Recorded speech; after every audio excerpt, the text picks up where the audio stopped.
This lesson on research methods is going to be about how you choose what topic you're going to study, the choices you make. But before that, let's revise the previous lesson on ethics. Here's the 5 questions. Make sure you know the answers. If you don't, you know what to do. Look at the previous video. So,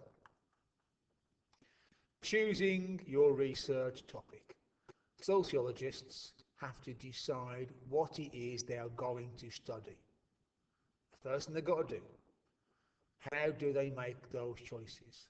How do they decide, I'm going to study class conflict, yeah, whatever it is. So here we go.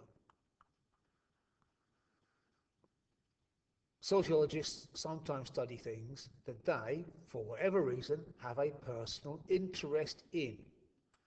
So somebody who works in a sociology department may be themselves into parkour, or know somebody who is, or has seen people doing parkour, and decides, I will study that subculture. That is interesting to me.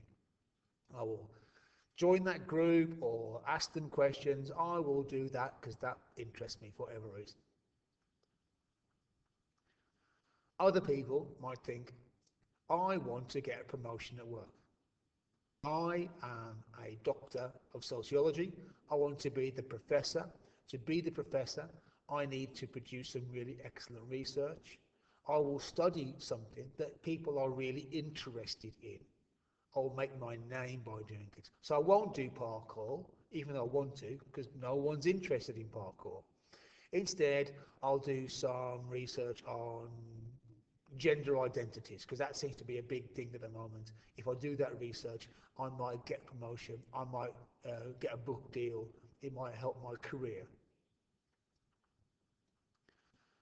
Often people choose to do research because it's based on their theoretical perspective. If you are a Marxist, you're going to be studying class conflict because you're a Marxist. Yeah?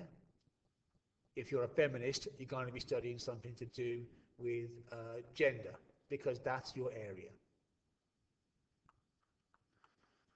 On a very practical level, you may choose to do things because you know you'll get paid to do them. Funding. You've got to be paid while you're doing your research, so you make sure your university will pay for that. If they say, if someone does this research, we will pay for it, you will do the research. Or if you're interested in doing poverty, you go to the Joseph Rowntree Foundation and they will give you the money, you'll do the research. So you do the research that you know somebody will pay for.